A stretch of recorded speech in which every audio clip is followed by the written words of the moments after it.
সম্মানিত মসজিদের মুসল্লি, কুরবানির গোশত আমরা সাধারণত 3 ভাগে ভাগ করে থাকি। বিশেষভাবে চাঁপাইনবাবগঞ্জ, রাজশাহী এবং ইন্ডিয়ার আরও কিছু কিছু জেলায় 3 ভাগে ভাগ করা হয়। 2 ভাগ নিয়ে আসা হয়, 1 ভাগ বিকালে মাথা পিছু ভাগ করে নেওয়া হয় গ্রামবাসী মিলে। আসলে এই পদ্ধতি হারাম না হলেও তা পছন্দনীয় নয়। আবার কোনো কোনো এলাকায় মানুষ হারে কিছু দিয়ে দেওয়া হয় আর সব নিয়ে চলে আসা হয়, এটাও ঠিক নয়। হ্যাঁ, 3টার পদ্ধতির মর্মে কোনো হাদিস সহিহ নেই। যে হাদিস এসেছে যে 3 ভাগের 1 ভাগ নিজে খাবে, 3 ভাগের 1 ভাগ গরিব প্রতিবেশীকে দিবে, আর 3 ভাগের 1 ভাগ ফকিরকে দিবে যারা ভিক্ষে চায়, মর্মে হাদিসটি মানুষের বানানো নিতান্তই জয়ীফ। কাজে এই হাদিসকে দলিল সামনে রেখে কুরবানির গোশত 3 ভাগে ভাগ করতে হবে এ কথা নয়। 3 ভাগ করলে নাজায়েজ হারাম হবে এ কথা নয়। তবে আমরা পছন্দ মনে করি 3 ভাগের 1 ভাগ যে দিয়ে এসেছেন, 10-এর মধ্যে এটা দিয়ে এসেছেন, যাক ওটা ভাগ করে নে করা যারা কুরবানি দেয়নি। আমার এক চাচা বলছেন, আব্দুর রাজ্জাক তাহলে তো ওদেরই গোশত বেশি হয়ে যাবে। তো তাতে কি আছে, ওদের গোশত যদি বেশি হয় হোক, কিন্তু 3 ভাগের 1 ভাগ দিয়ে এসেছেন আর নিতে যাবেন কেন? আবার যারা বলছে নিতে গেলে ওটা বমি করার মতো হয়ে গেল, দান করেছে আবার ফিরিয়ে নিল। কুরবানির গোশত অত ছোট জিনিস নয়, খুব দামি গোশত, খুব সম্মানী। দিয়ে এসেছে আবার নিতে গেলে সেটা ওই বমন হয়ে গেল, এ কথা বলা যাবে না। কুরবানির গোশতের উপর এরকম কোনো মন্তব্য করা ঠিক নয়। কুরবানি যেমন খুব দামি পশু, কুরবানির গোশত তেমন দামি জিনিস। একে ফকির মিসকিনকে দিতে শিখতে হবে। রাসূল সাল্লাল্লাহু আলাইহি সাল্লাম 3 দিনের বেশি খেতে নিষেধ করেছিলেন। পরবর্তীতে যখন সমস্যা দূর হয়ে গেল, সবার যখন টাকা পয়সা অবস্থা ভালো হয়ে গেল, তখন তিনি বললেন, কুলু ওয়াদ্দাখিরু ওয়াতেমু মা বাদালাকুম, এখন তোমরা খাও, বাড়িতে জমা করে রাখো এবং দাও, যা পারো দাও, যা পারো খাও, যা পারো জমা রাখো। দেওয়ার বিষয়টা আপনার উপরে নির্ভর করে। 2 কেজি দিয়ে বাকি রেখে দিলেন, এটা কৃপণতা। কৃপণতা করে আপনি সফল হতে পারবেন না।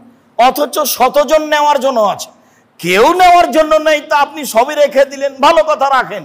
অনেকে নেওয়ার জন্য আছে, আপনি সেখানে 2 কেজি দিয়ে বাকি রেখে দিলে, এটা স্পষ্ট কৃপণতা। এটা মানুষকে বোঝানো সহজ, আল্লাহকে বোঝানো সহজ নয়। কেননা দিতে হবে, এটা আল্লাহর আদেশ। আল্লাহ তাআলা বলছেন, ফাকুলু ওয়াতেমুল বাইস ওয়াল ফকির, তোমরা কুরবানির গোশত নিজেরা খাও, দুস্থ গরিব ফকির মিসকিনকে খেতে দাও, এটা আল্লাহর আদেশ। কুরবানির সাথে আকিকার কোনো সম্পর্ক নেই। আকিকা 7 দিনের দিনই দিতে হবে। 7 দিনের আগে বাচ্চা মারা গেলে আকিকা চলে না, 7 দিনের পরে আকিকা চলে না, এ কথাই ঠিক।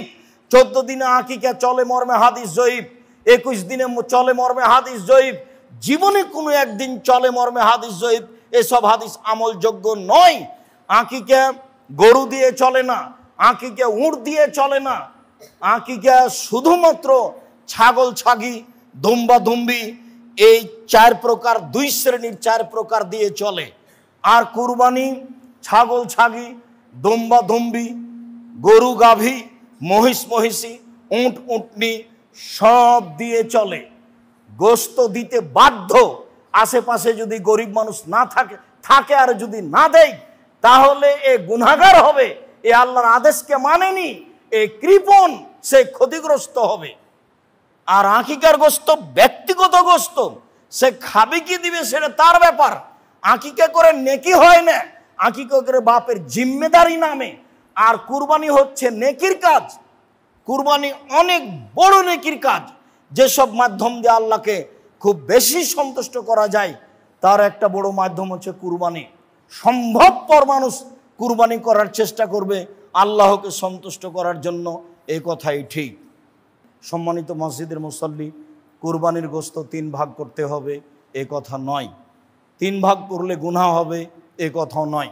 তবে 3 ভাগ করে 1 ভাগ দিয়ে এসেছে, এটা না নেওয়াই ভালো। যারা কুরবানি করেনি, দিতে পারেনি, দেয়নি, তারাই ভাগ করে নেক, এ কথা ঠিক। কুরবানির গোশত আত্মীয় স্বজনকে দিতে হবে না এটা নয়, দিতেই হবে এ কথাও নয়। কুরবানির গোশতে আত্মীয় স্বজন রক্ষা করতে হবে এ কথা নয়। এই যে আম হচ্ছে, এখন চাঁপাইনবাবগঞ্জের মানুষ, রাজশাহীর মানুষ আত্মীয় স্বজনের বাড়ি আম পাঠিয়ে আত্মীয়তা রক্ষা করবে। কুরবানির গোশত আত্মীয়র কাছে পাঠাতে হবে জরুরি, এমনটা নয়। পাঠানো যাবে না এ কথা নয়, এটা স্বাভাবিক গতিতে রাখতে হবে। মর্মে মসজিদের সকল মুসল্লিকে এবং সাথে সাথে অনলাইনে যারা আমাদের সাথে রয়েছেন তাদেরকে সময়ের গতিতে আমাদের খুতবা যারা দেখবেন, শুনবেন, জানবেন তাদেরকে অনুরোধ জানাচ্ছি, একমাত্র আল্লাহকে সন্তুষ্ট করার আশায় সহিহ হাদিসকে সামনে রেখে কুরবানি করুন। আল্লাহ আপনাদের তৌফিক দান করুক। আল্লাহুম্মা আমিন।